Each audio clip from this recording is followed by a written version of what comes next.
Hey guys, so hopefully you've seen that I've now posted the assignment, the essay template and instructions for the C.S. Lewis Lion, the Witch, and the Wardrobe book.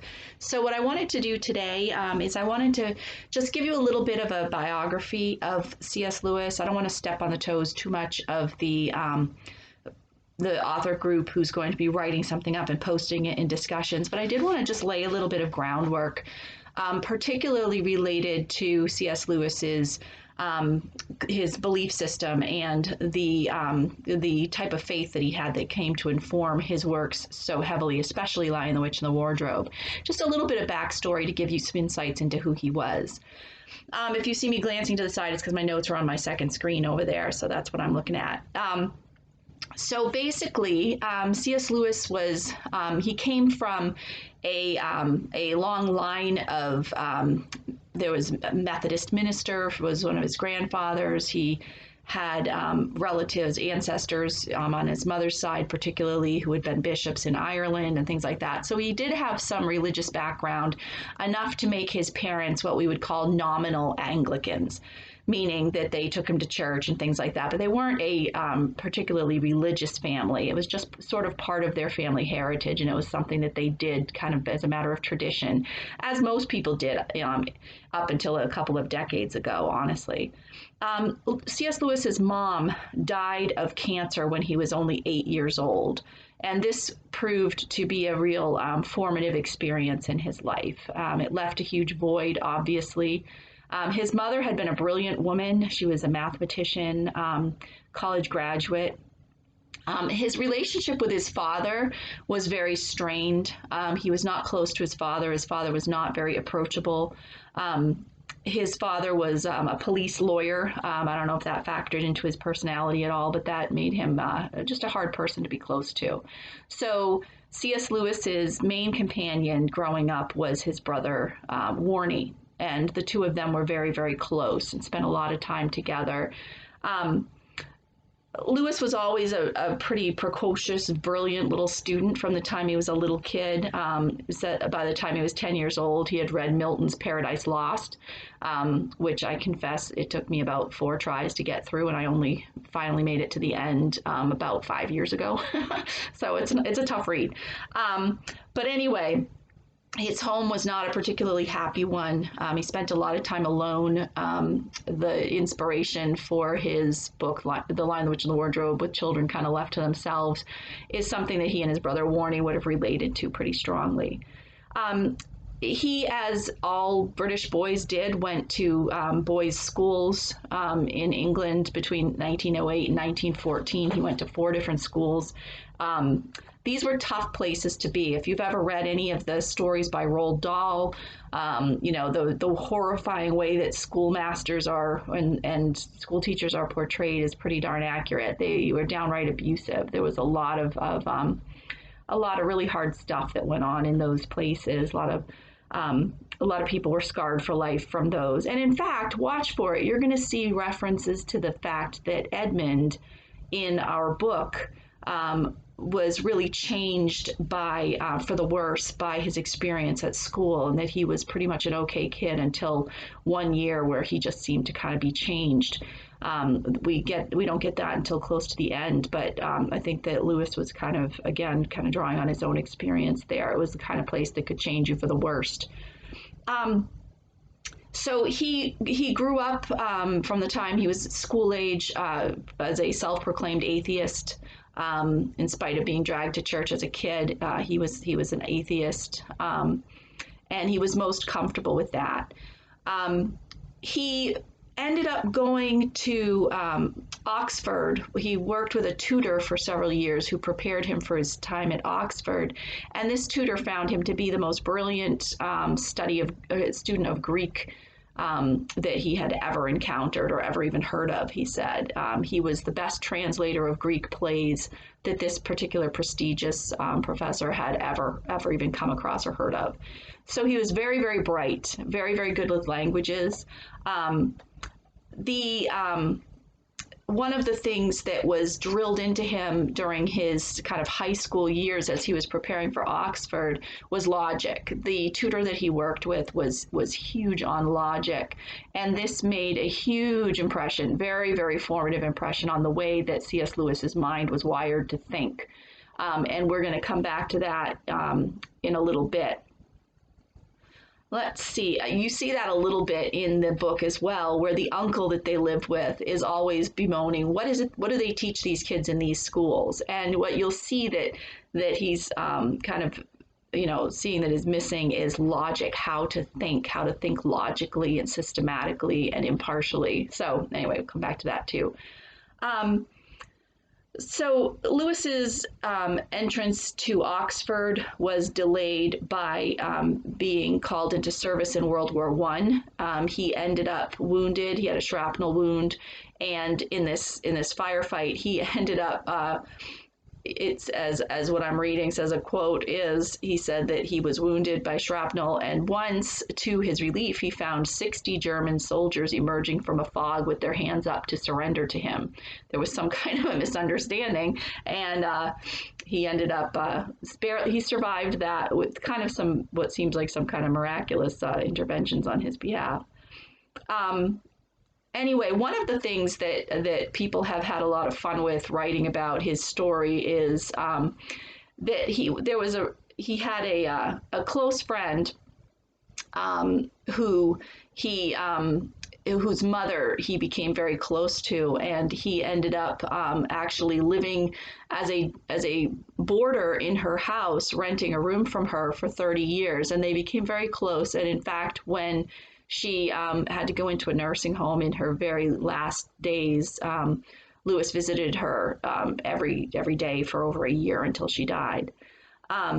People have speculated a lot about that relationship, but there's really no evidence that it was anything other than maybe the mother that he never had, and that he would have loved to have known and cared for if he'd had the opportunity.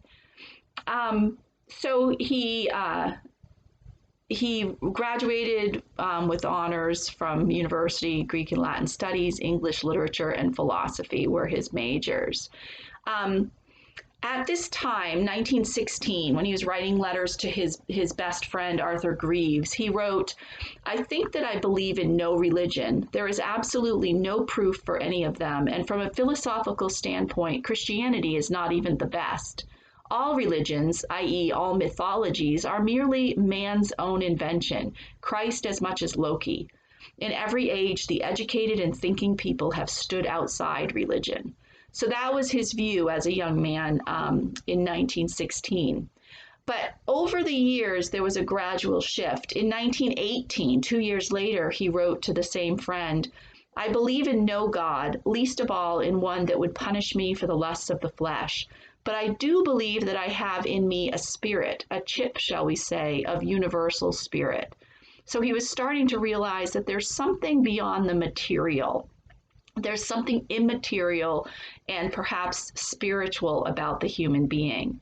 Now, as you read, as you'll see in the essay prompts in this for this book, what I'm having you think about is, what is it other than nature and nurture that contribute to who we are?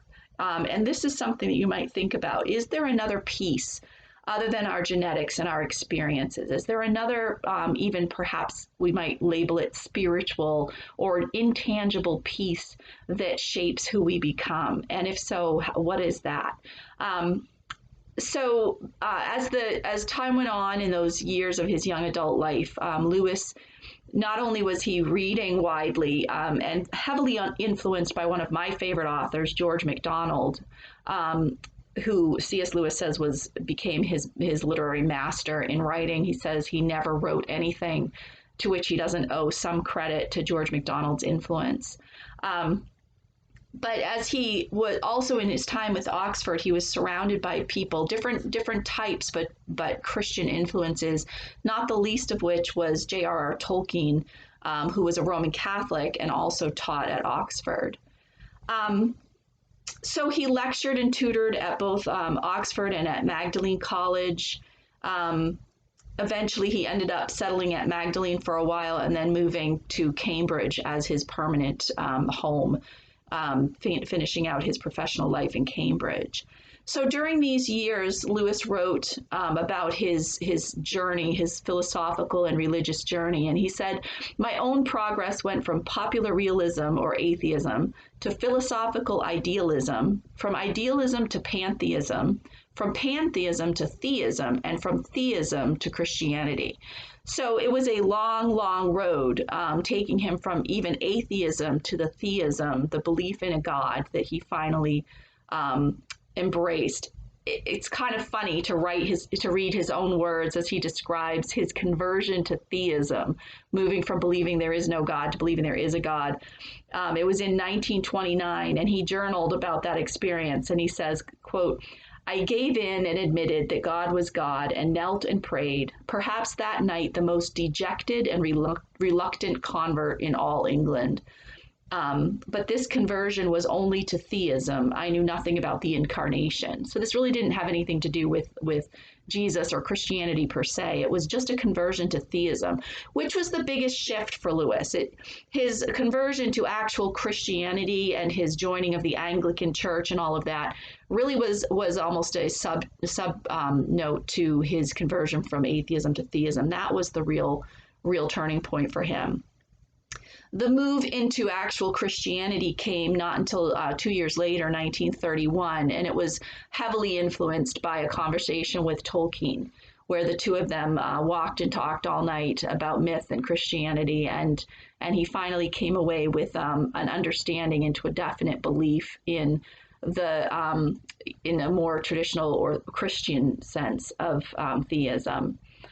So let's see. Once he had converted to Christianity and he was a member of the Anglican Church, he founded the Oxford University Socratic Club for Christians, agnostics, and atheists to have discussions together and debate and reason together. And that lasted for 22 years. He was the president of that club.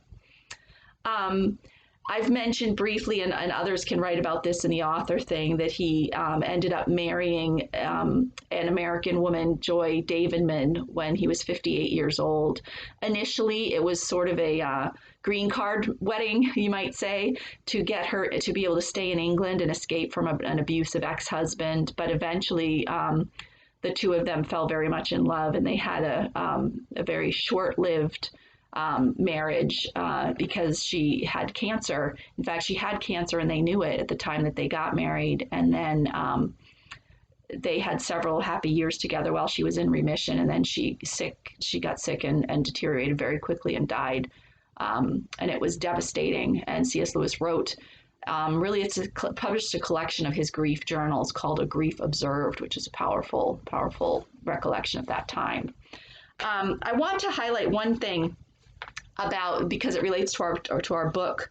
One of the arguments, speaking of logic again, one of the arguments Lewis is most famous for making in favor of Christianity is about Jesus himself.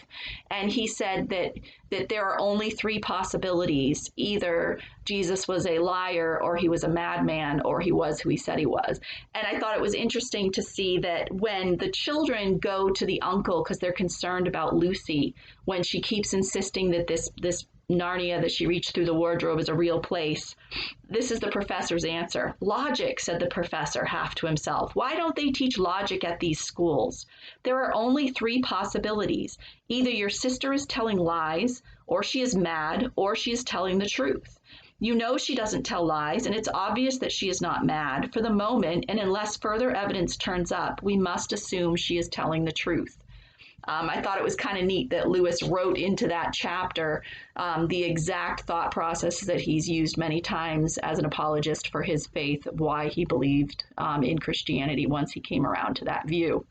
So anyway, all of this is just context because, as you'll see in the novel, it's a heavily allegorical novel. It's very it has a very Christian parallel to its themes, although that's not an essential piece to enjoying the story. The story is very, very much stands on its own merit as well.